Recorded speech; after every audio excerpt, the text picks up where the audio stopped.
record. And here goes the encoder, and you are good to go. Hey, welcome everybody to another episode of Tales from the Barside. I'm your host, Remy. And I'm Lauren. And this is our friend Wednesday. Say hi, Wednesday. Nice to meet you. It's lovely to meet you guys. Cheers. So it's about 8 o'clock Cheers. Eastern time in the evening, and you're down in Australia, so it's 10 a.m. tomorrow morning, right? Yes, I think I am coming from the future, 10 a.m. Yeah. Weird. What's it like? Is COVID still a thing? Sadly, yes. Yeah. Just a few hours doesn't make that much of a difference. I'm actually very curious how you guys feel about us over there with our COVID thing from Australia. We're kind of sitting back and watching it with absolute horror. Is the best way to describe it. Like, so are we. Yeah. Especially being like in this industry, like the hospital industry, it's kind of fucked because we can't not be in contact with people. And yeah, look, it's not great over here, but we're watching everything unfold there with a little bit of horror. Yeah. Well, and apparently all across Europe, they're starting to do more shutdowns and lockdowns, like, just like they did in the first wave and stuff. And they were a precursor to us. So we can take some notes maybe this time. Let's hope for it. So have you been working bartending during the pandemic? Yeah. So basically we had St. Patrick's Day, which was our last sort of major thing. And then we went into lockdown. So I think we were in lockdown for about 3 months. I don't know. I was drunk the whole time. Same. What else is there to do? And then we sort of reopened with the heavy restrictions and stuff. Right. So we're at about 5 months having been reopened, but we kind of just locked all the borders down between the states. We're an island, so we just kind of stopped all the planes, and we're lucky in that sort of way. Yeah. Yeah. Nice. I mean, there's definitely some geographical differences, it sounds like, and some population differences, obviously. Very similar to us. Asshole of the sun, so there's nothing else here. They shut us down the weekend before St. Patrick's Day. So we did not go off with our St. Patrick's Day celebrations, which was probably a good idea. It was just starting to spike and really rage. And so I think a big St. Patrick's Day would have really spread everything worse. Who's to say, though? Our St. Patrick's Day was dead.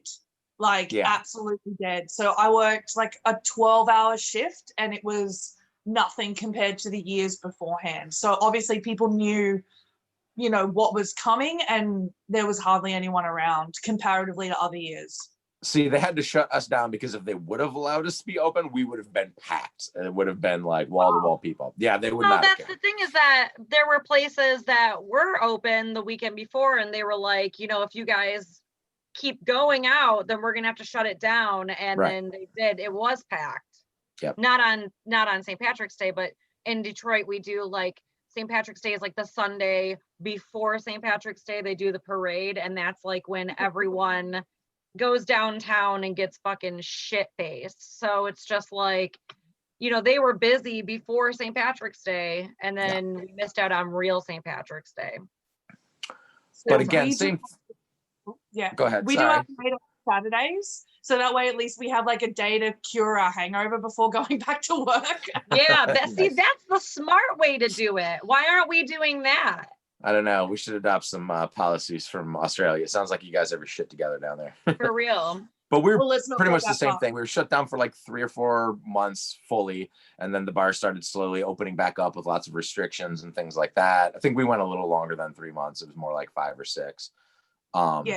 Roughly the same here. But I have not been out much, and I quit the industry like altogether. I did not go back to the industry. I'm like, I can't. I'm too paranoid to be working around people who might kill me. Yeah, like, I wasn't feeling that. But I went out last night for the first time in a really long time. I've been out just a handful of times since we've reopened. And last night I went out to a restaurant with a couple of friends, and then to a little hole in the wall bar that had like 5 people hanging out in it. And I was like, I feel pretty good about this. Like, I'm inside, but there's not that many people. So fingers crossed, we're all good. So Wednesday, I want to know like what kind of bar you work at. What's it like there? What do you guys do? So basically I work at a Irish bar. Basically, like, I just work as a bartender. When I first started there like 3.5 years ago, they tried me in the restaurant. They're like, oh, you can be a waitress too. I lasted 5 minutes before they're like, just go back to the bar, just get out. And I'm like, oh, thank you, thank God, this is not where I belong. But yeah, basically we're just a simple Irish bar, so we do shitloads of pints. We have quite a decent whiskey wall, quite a decent Scotch wall. Yeah, that's basically what we do. We have like the restaurant that does like pub food and like a few Irish things, but yeah, we're just a pretty standard Irish themed bar. No, we don't have a shamrock out the front because that is the international sign for a shit Irish bar. That's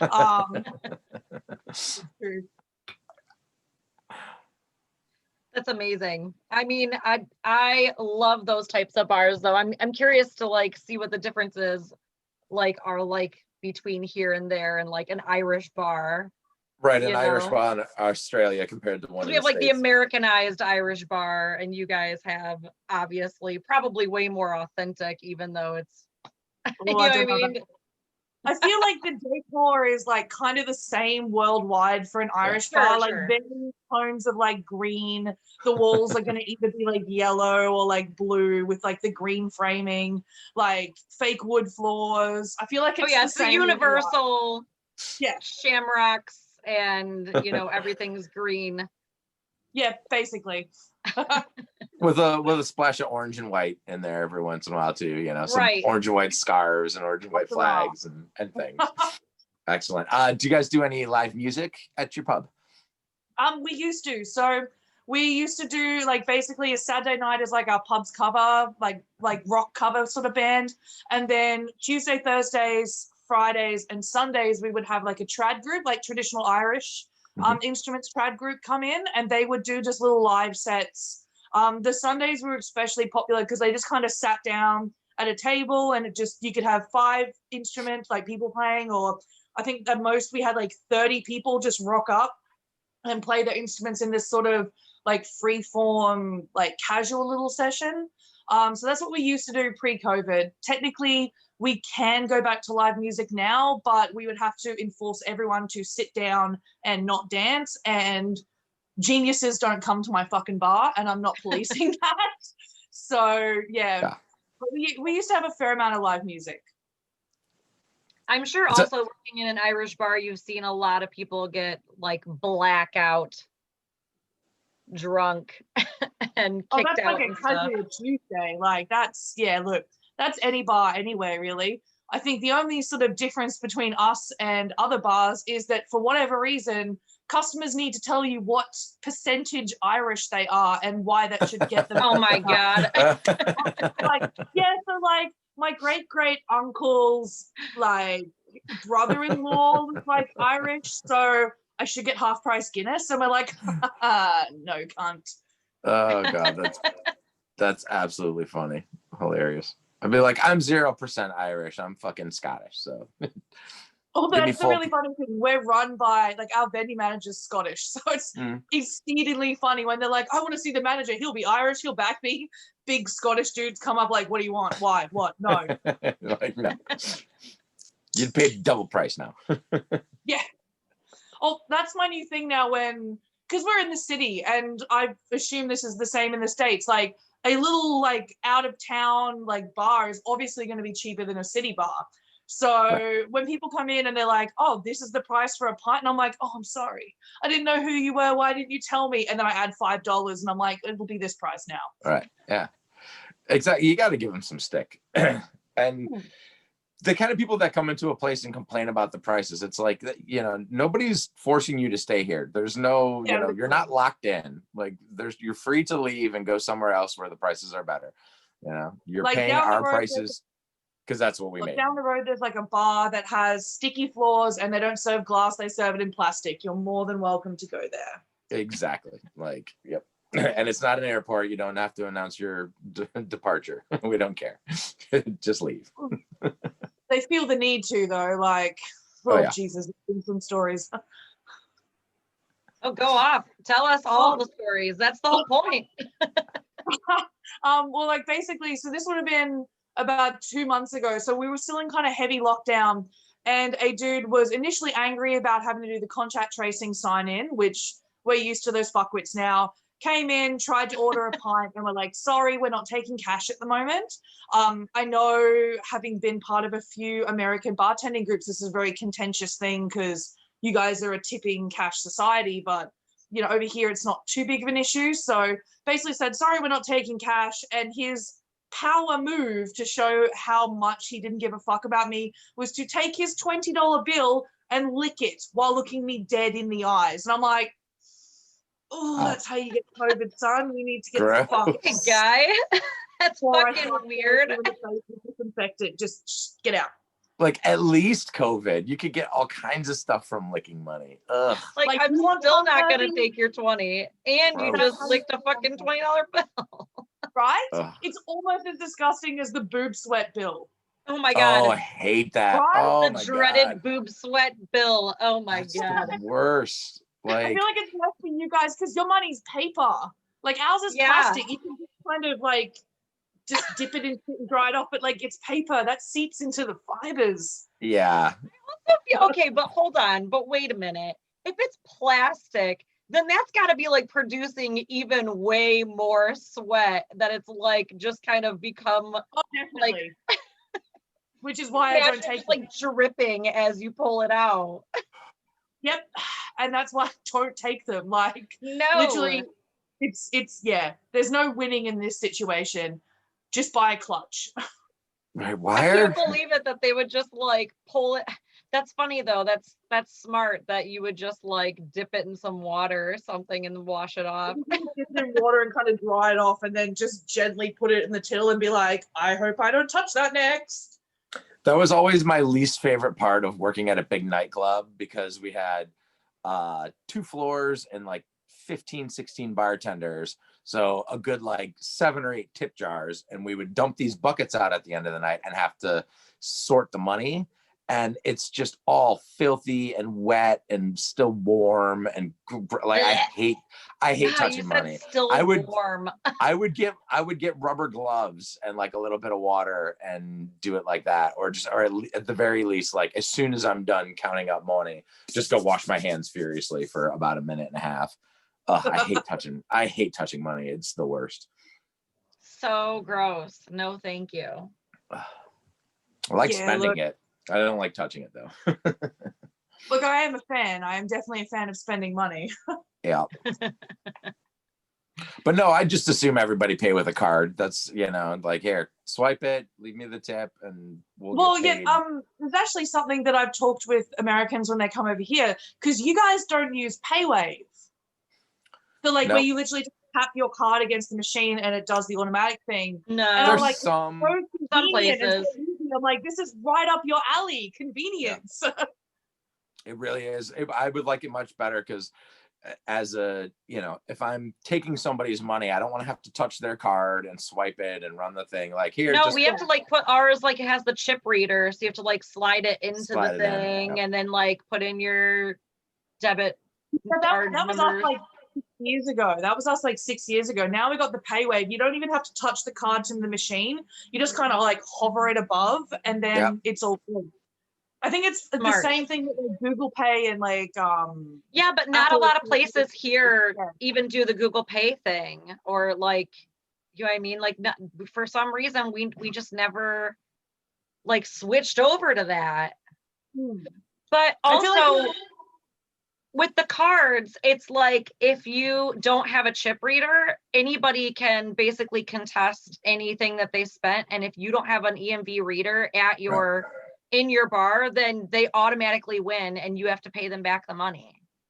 I think that's why a lot of people aren't doing it, is because with the wave thing, somebody just be like, oh no, that wasn't me. Somebody stole my card and like waved it over the thing. There's no proof that it was me that actually did the transaction. You have to remember that Americans are like petty as fuck. And if they can get something for free and no matter how shisty it is, they're going to do it. And people do it all the time. I used to get returns all the time. There would just be like, that wasn't me. And like, you can have a picture of their ID if you want. It doesn't matter. You have to have a chip reader. If you don't have a chip reader for it, they can contest it and you automatically lose. You have to pay back the money. Yeah. That's what happens when you live in a sue happy society where people are just. I was about to say, that's very lawyer culture. Like, fuck you, I'll sue you. Like, I don't know. You couldn't have that here because if someone was like, fuck you, I'll sue you, I'm like, well, I have about 10 cents in my pocket and about $4 in my pocket. Still away, cunt. Still away. Same. I don't know. I think by the end of this episode, Lauren and I might plan a trip to Australia. It sounds pretty good. It sounds better and better all the time. You guys got all kinds of cool stuff. Just don't come in summer. Like, it's fucking awful in summer. Okay. Yeah. Although I'm scared of your bugs. Oh, look, if you can see it, you don't have to be afraid of it. It's the shit you can't see. Oh my God, don't tell me that. How very comforting. Oh my God. Like what? Like the two biggest ones that come to mind would be the ilakanji, which is a type of box jellyfish. To be fair, this is something that's only really like in the northern sort of parts of Australia, like Cairns, Darwin, down to like Townsville in Queensland. But every year they've slowly gotten further and further down because global warming. Right. So this particular box jellyfish, the head is about the size of my pinky nail and the tentacles can get up to 1.5 meters long.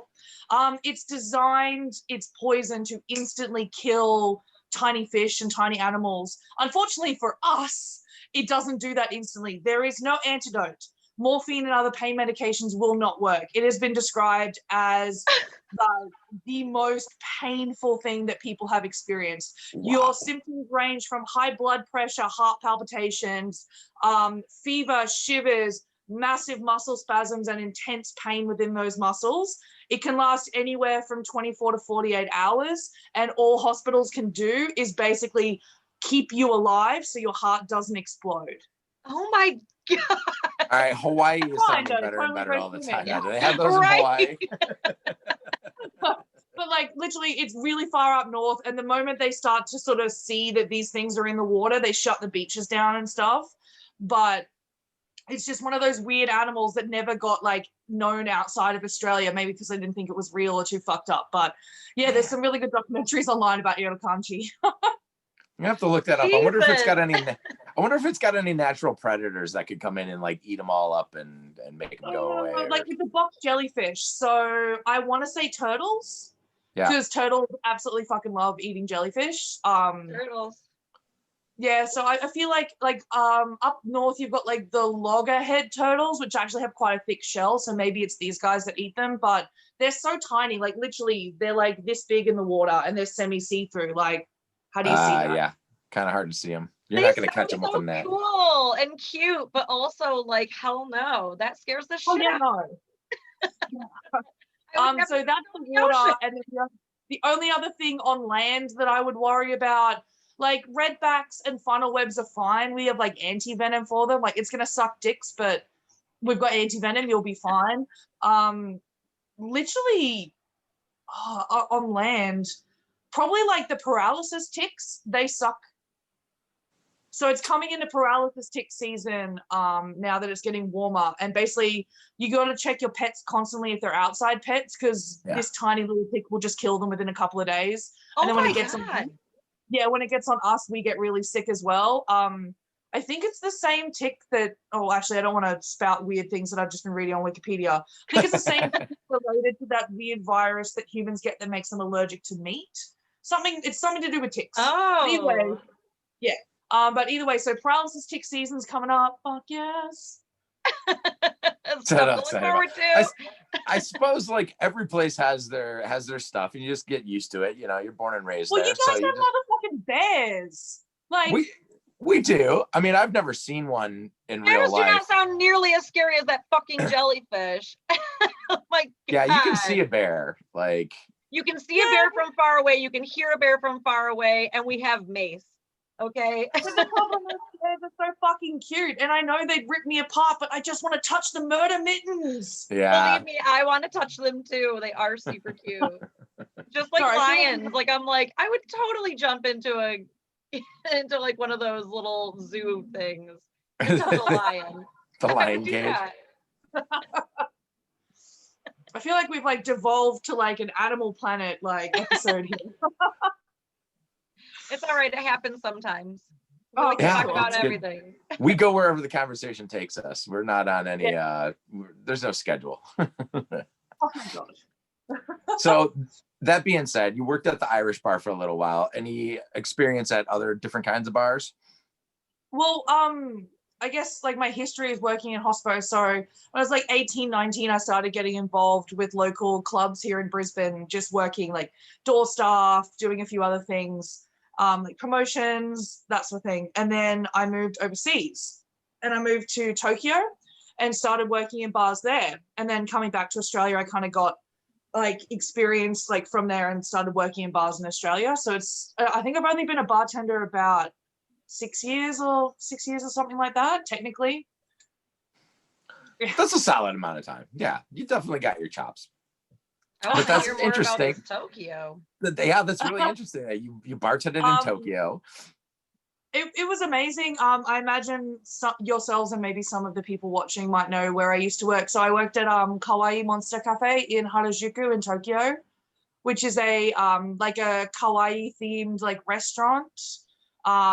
So we had like 6 shows on weekends, like 4 shows on weekdays of like the monster girls that would dress up and do a cute performance on this giant revolving like cake in the center of the restaurant, and all the food was themed. And I think I still have my uniform like kicking around here somewhere.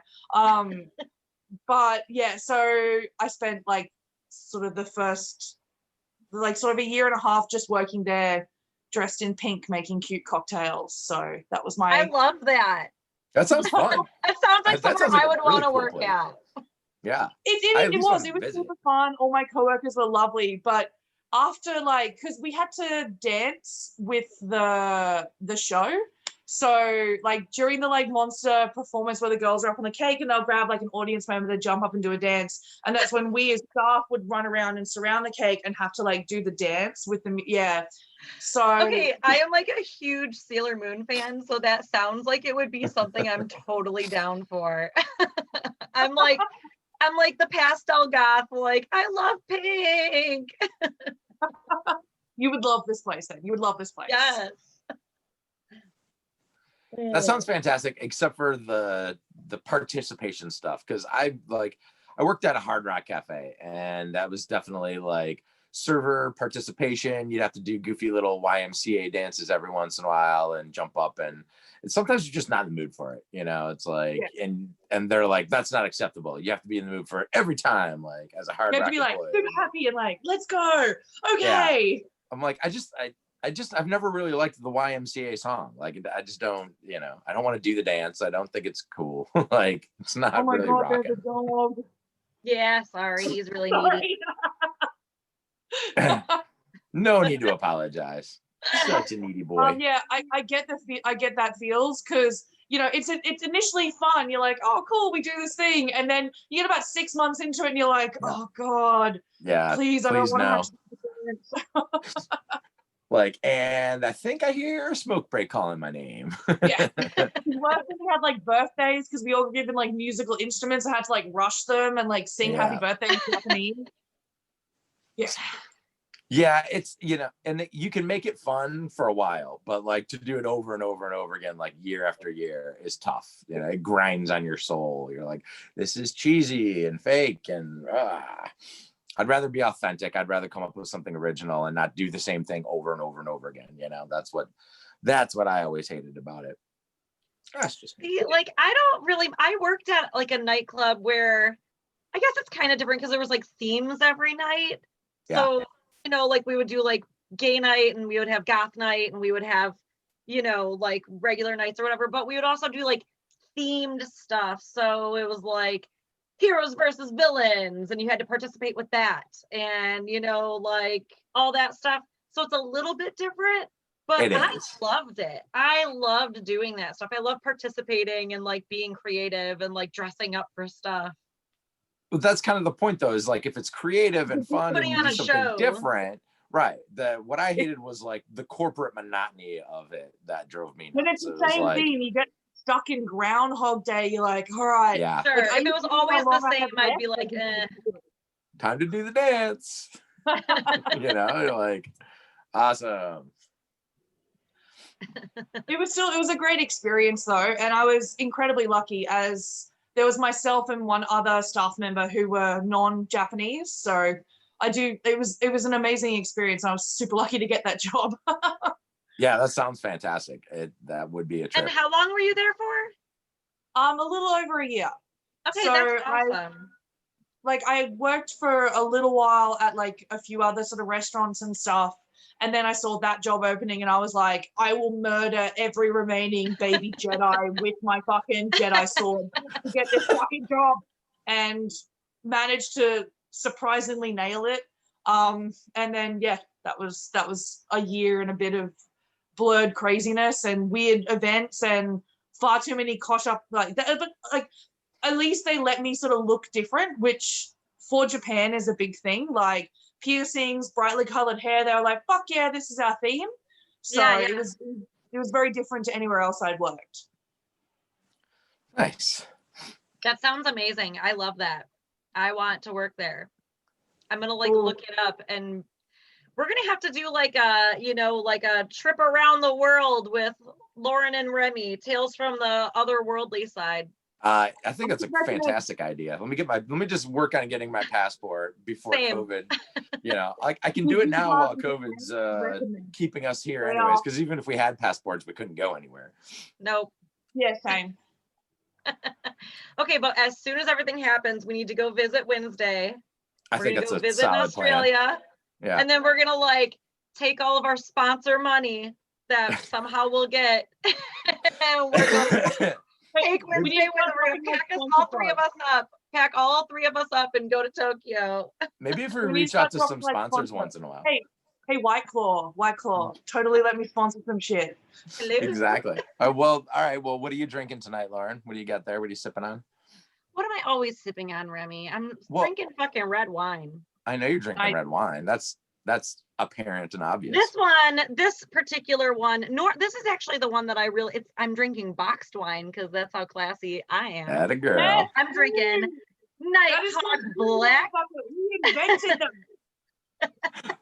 I love my boxed wine. So it's boxed wine. That is our claim to fame in the alcohol world. As we went, this could be great, but it could be better. Let's do 2 liters of it, and when we drink it all in one session, then we get a pillow to pass out on, motherfuckers. Oh, it's so smart. This is 4 bottles of wine. I know. You got this, fam. Got it. I can do it. How about you, Wednesday? What are you sipping on this morning? What's your breakfast beverage? So I have Cloud Malt Beer. Okay. Which is a lovely Korean blend that I bought at the Korean bottle shop last night after work. Nice. I want to try it. It's all right. I'm not a big fan of malt beers because it can you get a couple of drinks into the flavor can be a little bit overwhelming, but yeah. It's actually not bad and it's reasonably priced. So it won my vote. Good what stuff. Are you drinking, Remy? I've got Michigan's own from Royal Oak Brewing Company, Devil Dog Stout, oatmeal stout. Yes. Yeah, I haven't had this in a while, but it's one of my favorites. I've always liked the Devil Dog stuff. And same thing with a malt beer. You can have a couple of them, and then you're not going to drink a whole 6-pack. You know, it's that taste, that flavor just kind of overpowers you after a while. You're like, and I'm good on the oatmeal stout. Challenge accepted, motherfucker. Right? 6-pack sitting next to me. I'm 2 in. Let's do this. Well, see, what happens is I'll get 3 or 4 in, and then I just switch to whiskey, the straight whiskey. Yep. Nope, also, I have a weird question, and I'm wondering if this particular alcohol comes from you guys, or if maybe it's somewhere else in that area. Apparently, there's a particular spirit that is exclusively made, and it's only one city that really drinks it. And I was told it tastes like medical shavings and disappointment. I know what she's talking about. She's got to be talking about Malort. Yes. Oh, what the fuck is that? I knew it was Malort. That's fucking disgusting. Please tell me you don't like that at all. I've never tried it. We don't have it here. But like, just in some of the American groups, people are like, yeah, if people want a shot for free for their birthday, I give them this. And I was just like, I had to Google it, and I was just like, are you guys okay? Why are you making this? Why are you drinking this? What the fuck? Dave, can we get somebody to send? Very lucky that you don't have Malort. All right, Dave, can we get somebody to send Wednesday a fifth of Malort, please? Okay, you know what? Wednesday, I will send you a fifth of Malort. Yeah. Look, I'll drink it on the show and critique it. Yeah, seriously. Send me, private message me your address, and I will literally send you a bottle. And I'll have to tell you something from here that is equally disgusting. My brain automatically goes to Bundaberg rum. What is that? Look, there's a town up north called Bundaberg. Apparently, it's the best rum in Australia. It's the most disgusting sugar water you will ever drink in your entire fucking life. It is synonymous with bar fights and bogans. I think bogans are our version of rednecks. Oh, okay, but slightly less incest. Slightly less incest. Slightly less, like they measured it. It's not. My brother says Bundaberg rum, but I'll hunt around and see if there's anything absolutely worse, and I'll do you a trade. Awesome. All right, sounds good. That sounds like a win. I'm not scared of Malort. Only you have to promise that Monk will drink it with you. You make him do a shot too. Right. Oh yeah. I'm not gonna take myself out alone. I'm gonna drag as many other people down with me. Actually, I would love if you could just like Zoom call us really quick, and I'll like record and just have everyone do it at once and record all of their faces when they do it. I'm more than willing to get like a bunch of people together. We'll each jump on our sitting next to each other's Zoom, so we have that face first. Yep. And then we'll do the shot, and I'll have buckets. It'll be fine. I can't wait. That's awesome. Amazing. So honestly, nothing scares me like Southern Comfort. I cannot stand the smell of it, the taste of it. SoCo is just like the worst, most absolute disgusting alcohol that there is. So nothing scares me. I'll drink Malort, I'll drink Yeji, I'll drink all kinds of stuff that lots of people hate over here and be like, this is good, this is fine. SoCo is the one for me that I just can't do. Did you guys ever have the Bacardi 151? Oh yeah. Yeah. How disappointing is it they stopped making that? That thing was pure firewater. It was amazing. Here you can still get it's called Paramount 151. It's like a bottom shelf liquor company that makes like a 151, and so you can still buy that. But yeah, Bacardi 151 does not exist anymore. I'm really sorry if I butcher this name. I'm really, really sorry if I butcher it, but your friend Rai or Ray, or there's an R-A-I name, said send Bundy or Bundy, Bundaberg rum. Okay, that's what that is. Okay, or V. Okay, yep, and then okay, I see that. I was like, I want to know what that is too, but nope, we got it. Okay. Yeah, that's why I was like, my brain's instantly like Bundaberg shit. Send them that. Perfect. So you have somebody that agrees with you, and I can't wait to taste that. So to jump back for a second, I have an excellent 151 story. I was probably 26 or 27. I was hanging out with some friends, and me and my one buddy decided to split a fifth of 151, and we were mixing it with Coke, but we drank a whole fifth between two of us in about a 4.5, 5 hour span. I have a question. What the fuck is a fifth? A fifth, so smaller than a liter. Okay. Oh, like 750 mils? Yeah. Oh, okay. Oh, thank God. Sorry. Right. Like we don't use that weirdness. Yeah, anywhere you guys else. don't. Well, a lot of bars here don't use fifths either. Like fifth is something that you'll buy at the store as a consumer. Okay. But like the bars have liters because it's cheaper to buy them that way, and a lot of the alcohol companies still do it that way. But no, a fifth of 151 between two people is too much. is the main point of this story. Between five people is too much. It was summertime and I had gone for a walk and I got lost in my buddy's neighborhood because I was so drunk I couldn't figure out what street I was on. I couldn't read any street names, and all the houses looked the same because it's, you know, suburbia. So like they all just like, I think I'm on his block, but I'm not recognizing any landmarks. I took 2 naps in people's front lawns for like a good 45 minutes, half an hour, just passed out on somebody's lawn for a little bit. And then like woke up, was like, I got to stumble some more and try and find my way. Finally got up right about as the sun was coming up. And they were like, wow, we have no idea what the fuck happened to you. We didn't know where you went. I was like, I don't know where I went. I decided to go for a walk and got lost. I probably went like once around the block or something, or maybe twice. Yeah. I think that stuff got right on top of me. Meme of like, I'm going on an adventure. Yeah, it seemed like a good idea at the time, and then I realized like I'm spinning and dizzy and like, you know, I can't see anything. I was rum blind. So my 151 story is that I went to a party when I wasn't 21 yet. Ooh. And our our friend somehow was like, oh yeah, I have somebody that can like pick us up some stuff. And I was like, okay, here's $20, like get us like something really good. And what they got us was Bacardi 151. And yeah, so we were drinking like before whatever somebody else brought, and then we decided to get into the 151. We didn't know what it was. We took a couple of shots, and all I know is that my friend Samantha decided that she was going to give me a piggyback ride. And she started running. Like, so we had one of the houses that, like, you know, there's like a full circle you can make, you know what I mean? Like through the rooms, it like goes full circle. Yeah. And so she started running, and somehow she ended up like tripping over something and fell face first, and I went flying, and she put her front 2 teeth through her lip. Oh. Yeah. So ouch. That was 151 for us. I don't think I have a 151. Like one of the nightclubs I used to work for, we had a cocktail, and I'm going to share the information here so that everyone can make this cocktail because it's fucking amazing. Yes, please. It's called a green demon. I like it already.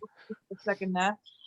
So it's a half shot or a shot, depending on how ballsy you want to get, of 151. Shot of vodka, shot of Midori, top that shit with lemonade. Oh, wow. Okay, wait, Go over it one more time. Sorry. So shot of vodka, shot of Midori, and either a full shot or a half shot, depending on how fucked up you want to get, of 151, and then you top that shit with lemonade. It was a 50-50 positive response. Either people fucking loved it, like me, because I'm a monster, or they fucking hated it because it tasted like medicine. Apparently, I didn't get that taste, but some people did. But I feel like I really like really sweet drinks that are like floated with 151 because it kind of like cuts that sweetness and makes it, you know, like something that's worth drinking. But I don't see how it tastes like medicine, but I've had people say that about other things with Midori in it too, and I'm like, Midori tastes like candy. To flavor freaks people out a little bit. Yeah. I love it. Yeah, it's a good cocktail, but we got limited to like 2 per person for the whole night because you can't just sit there and slam those fuckers. Right. That was a good time though because Brisbane went through this like little phase where they're gonna like astroturf with like the fake plastic grass, all the weird laneways. And so next to our bar, they'd done the entire alleyway in like plastic green astroturf. So you had somewhere to like lay down and throw up or like try to light on fire. Like as you do when you're 18, because we're allowed to drink here at 18. So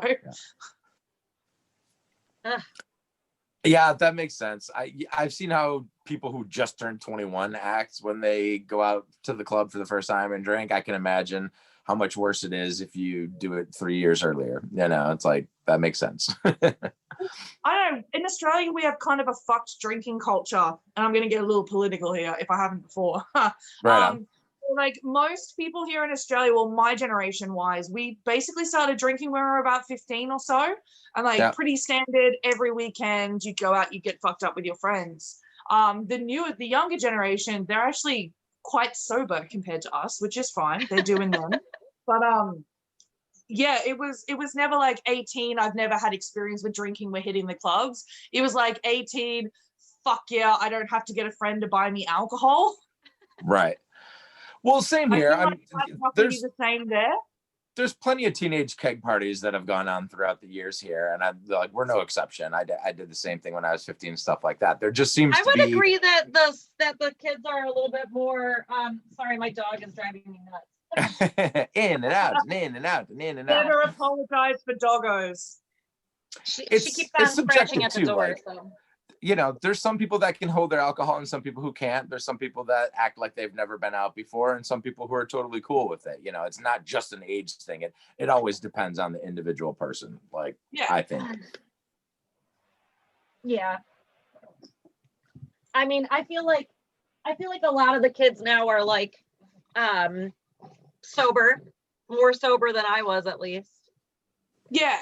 I feel like this is the first sort of generation to go, actually, you guys are a little fucked. And we're not going to like, like, it was like, from like the golden age through boomers and like everything, like we just progressively got more and more fucked up. And this is, I think, the first generation, like, because I'm elder millennial. I don't know what you guys are. I imagine you're probably in the same sort of thing. We're all millennials, but like, the Gen Ys, like, are they Gen Y? No, they're Zs, Gen Zs. Yeah. They don't drink. They don't smoke. They don't really do drugs. Like, they're all about healthy, clean living, and fuck it, they'll live longer than us. Good on them. Yeah, probably. I'm close. I'm Gen X. So like, oh, you're X? Yeah. I've dated a lot. I've dated a lot of older millennials. You're older millennial. I've heard people call me a millennial, and I'm just like, I'm gonna be 33 this year. Right. That's yeah. We're millennials. Okay, that's really millennials. So when people say like, so when people make millennial jokes, they actually really mean 30-year-olds. Yeah. Yeah. But I feel like that's not what they're saying though. They're like these fucking millennials, and I'm like, you're talking about 19-year-olds. Well, it's what's so funny is that like 10 years passes by like that once you're past a certain age. So boomers, they're just like, it's just all you damn kids. You know, like they're not differentiating between the people that are like their children's age and the younger generation. It's like there's a couple of generations in there of like kids. You got teenagers, 20s, 30s, to an older person, they're all just kids. But it's like, to us, that's 3 different generations. Right. I'm like, yeah, they're kids, but I am definitely not a kid. I'm like very far from being a kid. You know what I mean? And have been for a really long time. When people say like these fucking millennials, I'm like, you really mean these like what comes after millennials? What is it? Gen Z. We're Gen Y. That's what they're talking about. Yeah, we're Gen Y, which is millennials, and then we've got Gen Z, which is zillennials, I think is what they're calling them. I don't fucking know. Okay. Babies, basically. Yeah. I know they're 18 now and they can legally drink, but fucking babies. Like, you've no idea how much it hurts my soul when I see these children come into my bar and I'm like, ID motherfuckers. They hold up the ID, it's like 2001, and I'm like, I have to legally serve you. Get the fuck out. Go home. Should I call your mother? What the fuck are you doing here? Who do I call to come pick you up? Literally.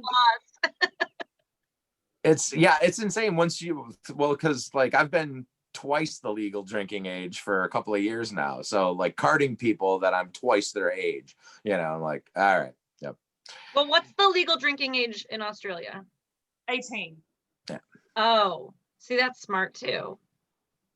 We're 21 here. Like, well, if you vote, you should be able to drink and drive a car and join the military. It's like exactly. You can do all of those things except for drink here. You actually can't even smoke cigarettes here. What? You have to be 21 to buy cigarettes, tobacco, vapes, anything. You have to be 21. Well, according to like news things that I've seen, because I did try to like kind of smoke off camera, not to be that fucking guy. But according to news things here in Australia, they're thinking about, because we have the toughest tobacco laws in the world. Currently, we pay about 30 Australian dollars for 20 cigarettes. I don't know what that translates to, but it's a fuckload of money. And now they're thinking about bringing it so that you have to have a doctor's prescription to get cigarettes. The doctor says I have to smoke. That's the the only way doctor I can says go? I have to smoke cigarettes. Yeah. But What that's their doctor's way gonna of sign trying to that? like stop the kids from getting into smoking. They literally want to outright Right. ban smoking, but won't do anything with the drinking culture and shit. And I'm like, motherfucker, you can't just. Yeah. As a smoker, that's my two. $1 Australian dollar equals 71 cents in the US dollar. Right. So yeah, it's about So you said- $25 for 20 cigarettes. That's insane. Guys, Here what? they're about $9 or $10 for a pack of 20. So Yeah. like I bought these at like a Slevin, like a 7-Eleven. And so this, by the way, this is our ugly ass packaging. I hold it up so a little bit. that- I want to see what it looks like. Oh, sorry. So there's a couple of different ones. You can kind of collect them all. So this is Chicky with the. This is You might Chicky be who had having a the stroke. We had Chicky who had the stroke. We've got the gangrenous foot. We've got the cancer lip, the cancer tongue, the fucked up teeth. We've got the smoking harms your unborn baby, which is my favorite because I'm not pregnant. So that means that entire packet of cigarettes doesn't harm me at all. Hey, I'm and not then pregnant you've either. got- I think we've still got Brian. Brian was our most contentious of the warnings because there was a lot of rumors going around that he actually, because it was like snapshot photo of him normal and then 12 weeks later, emaciated skeleton fucking dead. And there was a lot of rumors going around that it was a lie and that he died from HIV and stuff like that. But he actually had like super aggressive lung cancer that killed him in 12 weeks. Not funny. So I don't know if we still have Brian because I know his family sued the government and stuff like that. But Oh, wow. yeah, look. That's bizarre. I like the gotta catch 'em all kind of thing. Like, Oh, look, there's also the eye as well. So if you collect the right ones, you can kind of make like a weird cancerous like cigarette face, like two eyes, and, like a weird thing. This is my friend. This is my friend Smokey. yeah. Oh my God, that's hilarious. I'm going to request that you start saving them and sending me a picture of them from here on out. I'll keep random packets. I'll add it to the Bundy. I'll send you over a whole collection. Oh my God, that's hilarious. But that's So crazy. you So spend for, $25 a pack to smoke? Yeah, so They literally. you're not smoking a pack a day then, are you? convenience stores. So convenience stores are a lot more expensive. Right. If I go to like our supermarkets or like a tobacconist, which is a little bit cheaper, it's only cheaper by like $3 or so. Right. Yeah. That's nuts. But you're not So smoking a pack a day then, are you? Oh God, no.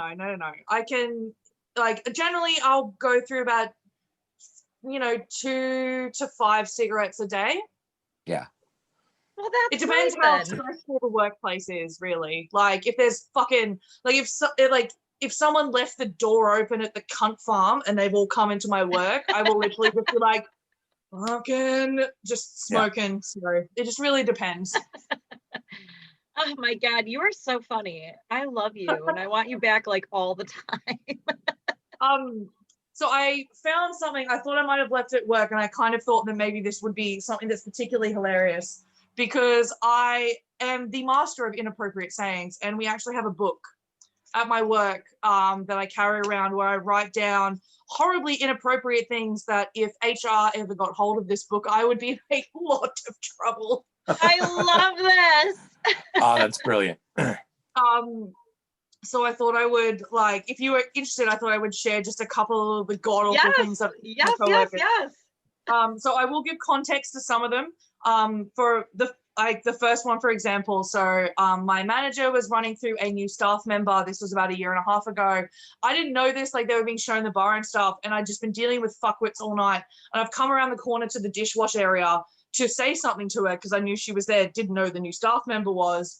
And this came out of my mouth before I realized. And it was literally, do I have meth head cum dumpster written on my forehead? That was the staff member's first introduction to me. Meth head cum dumpster. Like, Oh my They- God. they were hitting on you something fierce that night, huh? Oh, dude, like 6 teeth amongst all of them. Just, hey, can I get your number? And I'm like, like, I literally had to go, like, do I have like something here that just says like shoot your meth babies in me, or like I'm not. More. Oh, that's good. This one doesn't really need context. I just do what I usually do: close my eyes and take it to the face. Oh, nice. Yeah. Nice. We literally have like a book now. So whenever I say something particularly stupid, they're like, "Get the book," and it goes in here. So that's perfect. I love that. Maybe when it gets full, I'll self-publish. That's actually a really good idea. You know, if you ever have a chance and you're ever just like, man, this was a crazy experience, just shoot me a message and we will like bring you on, even if it's just for a second, or I'll read it live or whatever. Just shoot us some stuff that happens and we would love to like partake in that. Throw you some love. That's amazing. You've been a great guest. Oh my God. We're going to have you on again for sure. Hopefully you come back. Oh, absolutely. We've made a new friend Wednesday. We're so glad that you came on.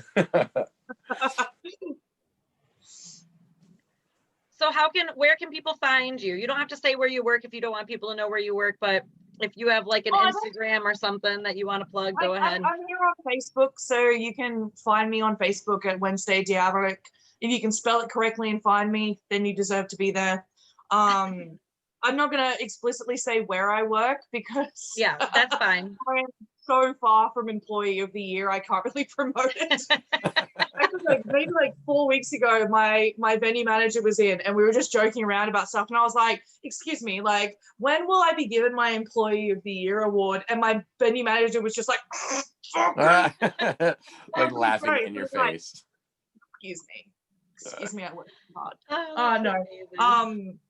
Like the people who know me here in Brisbane know where I work. If people want to find me on the internet, they can. I mostly use Facebook. I sometimes use Instagram, but that's more for like my tattoos and stuff like that. So, but to be fair, if you add me, it's just going to be nothing but fucking memes. So I hope y'all are prepared for that. Story of my life. That's literally all my Facebook is too. So there you go, meme mining. It's like memes and podcasts.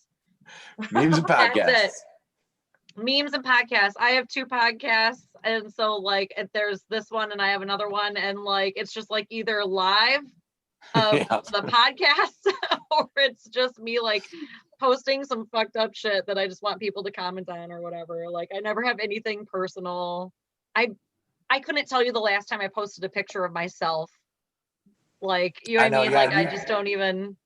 You always have to get tagged. I gotta like take a picture of you and tag you in it for you to be on Facebook like that. Yeah, I don't know. It's like, I feel like when I do post pictures of myself, it's just like 400 people are like, I love this. And I'm like, I don't even know half of these people. You know what I mean? Like, that's the whole point of the internet though. I feel like we just kind of put it out there and then random people who just follow our lives just go, well, this is fabulous. Right. Yep. And that's what I do love it. Like, don't get me wrong, but I always feel like maybe I'm like, oh, I second guess things before I post it. I'll be like, oh, this picture of me. And then I'm like, oh, but you look like, I don't know, like you just woke up or, you know, so I just usually go with like memes or like, you know, funny jokes or something like that. It's like what I go with. Stuff about drinking. Can you help me with my furnace? Like, whatever. Yeah, mine's always like that that half-cocked like goofy hippie shit just to annoy my brother and have him tell me to shut up, hippie.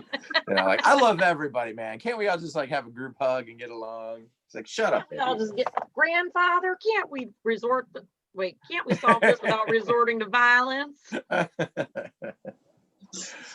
I love the turnaround of those little kids in that movie. They were wild hellions at the beginning and turned into. Glad you knew where I was going with that, because every time I say that, everyone's like, "What is that?" I'm like, "Oh my god, Nights, bro!" Like you didn't see Talladega Nights 700,000 times like we did.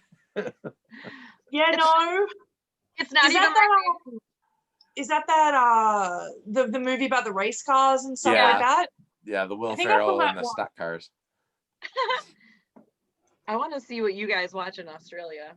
I'm sure it's way better than what we watch over here. I don't know if I can speak for all of Australia. Right. But I am particularly into so this is so I'm gonna get on a fucking rant here.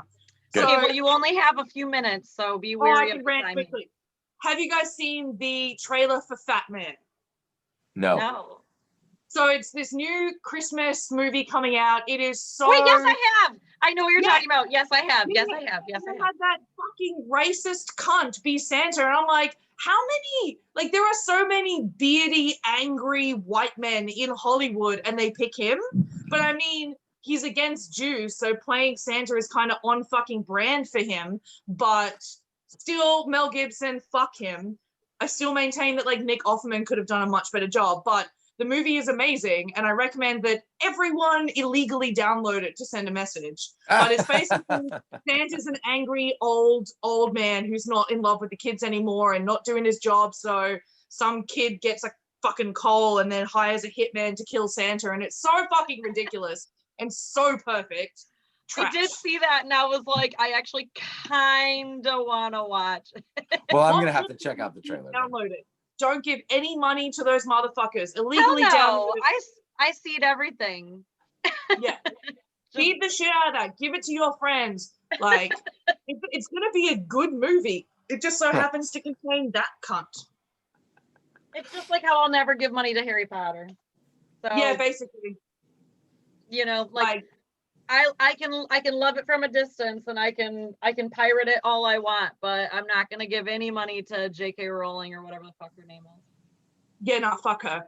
Fuck that turf bitch. Well, it was great to have you Wednesday. Thank you so much for coming on. We're gonna have to bring you back on again, seriously. We'll reach out to you. We'll absolutely have you back on. We're friends now for life. We are. I think we'll both look you up on Facebook and friend you there and stuff like that.